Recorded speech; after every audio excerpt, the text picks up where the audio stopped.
प्रस्तुत है जिले में आजकल।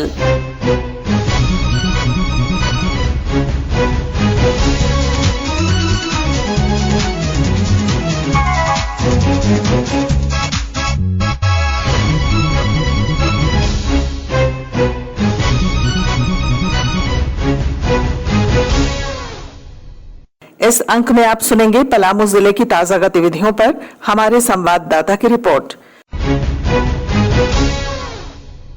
रिपोर्ट के साथ हमारे पलामू संवाददाता। देश में आपातकाल के 50 साल पूरे होने पर भारतीय जनता पार्टी इसे लोकतंत्र के लिए काला अध्याय बताती है। पलामू में आयोजित सेमिनार में भाग लेने आए भाजपा अनुसूचित जनजाति मोर्चा के राष्ट्रीय अध्यक्ष शबीर उरांव ने कहा कि आपातकाल लगाकर लोकतंत्र का गला घोटा गया था। कोई अशांति नहीं थी, केवल और केवल अब अपना कुर्सी को बचाने के लिए श्रीमती इंदिरा गांधी ने इन दिनों में आपातकाल देश के पर थोपने का काम किया। जिस प्रकार से देश के अंदर जो शासन चलाने का काम किया, लग रहा था कि ये तानाशाही सरकार लोकतंत्र के मूल्यों को कुचलने का काम किया। इससे आम लोग भी काफी परेशानी झेलनी पड़ी। ग्रामीण विकास मंत्रालय भारत सरकार की राज्य स्तरीय दिशा समिति के सदस्य देवेश तिवारी ने पलामू का दौरा किया। यहां उन्होंने अधिकारियों को प्रधानमंत्री नरेंद्र मोदी द्वारा चलाई जा रही केंद्र प्रायोजित योजनाओं में कोताही नहीं बरतने के निर्देश दिए हैं। केंद्र सरकार की नीति को, केंद्र सरकार के क्रियान्वयन को, उनकी योजनाओं को सभी ने सराहा। लेकिन यहाँ पलामू में क्या है, एडमिनिस्ट्रेटिव रूप से जिस तरह से सेंट्रल की स्कीम्स का यहाँ निष्पादन होना चाहिए था, वो पूर्ण रूप से नहीं हो रहा है। मुझे कई विभाग की कमियों के बारे में लोगों ने बताया। एक विस्तृत मीटिंग करके उस पर आगे फर्दर जो केंद्र की योजनाएं हैं उसको सही ढंग से कैसे लागू हो सके, उसके विषय में हम लोग प्रयास करेंगे।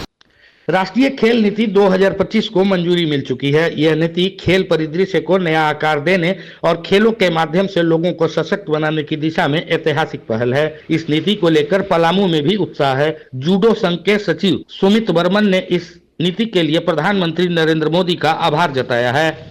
नई खेल नीति लागू हुई, उसमें जो उन्होंने बहुत अच्छा सा नियम लागू किया है कि ग्रामीण स्तरों से खिलाड़ियों को पर आने का मौका दिया है। इसमें विद्यालय में भी बच्चे जो पढ़ाई करने के साथ साथ खेल के माध्यम से भी जुड़कर अपने खेल के भविष्य को आगे बढ़ा सकते हैं। और हमारी भारत का एक योजना है कि 2036 में वो ओलंपिक तक जाए, और इसमें खिलाड़ियों को एक बहुत बड़ा सहयोग प्रदान हो रहा है। कई खेल संघ भी इसमें सहयोग दे रहे हैं और खिलाड़ी, ग्रामीण स्तर के खिलाड़ी आगे बढ़ने में उनको मदद प्राप्त। ये जो माननीय प्रधानमंत्री जी के द्वारा जो खेल नीति लागू हुई है, मुझे लगता है कि यहाँ के खिलाड़ियों के लिए एक मील का पत्थर साबित होगा। पलामू की बेटी काजल कुमारी ने बिहार में आयोजित खेलो इंडिया के तहत हुए आयोजन में गतका खेल में स्वर्ण पदक जीता है। उन्होंने केंद्र सरकार के खेल मंत्रालय द्वारा शुरू की गई खेलो इंडिया प्रतियोगिता की जमकर प्रशंसा की। इवेंट था मेरा पैरिसोटी टीम, उसमें मैं टीम के साथ खेलते हुए स्वर्ण पदक जीती हूँ और ये बिहार में आयोजित हुआ था। ये 4 मई से 7 मई तक हुआ था 2025 में। ये जो खेल है ये नरेंद्र मोदी के द्वारा चालू किया गया था। ये 2018 में आया है और इसी की वजह से बहुत सारे खिलाड़ी अभी आगे जा रहे हैं और इस चीज से अनुभव ले रहे हैं और आगे बढ़ने का मौका मिल रहा है उन्हें। पलामू के छतरपुर थाना क्षेत्र के कौवल में NH 98 पर कल रात मजदूरों से लदा पिकअप दुर्घटनाग्रस्त हो गया, जिसमें 3 मजदूरों की मौत हो गई जबकि 29 मजदूर घायल हुए हैं। जसप्रीत सिंह, आकाशवाणी समाचार, पलामू। अभी आप सुन रहे थे पलामू जिले की ताजा गतिविधियों पर हमारे संवाददाता की रिपोर्ट पर आधारित कार्यक्रम जिले में आजकल।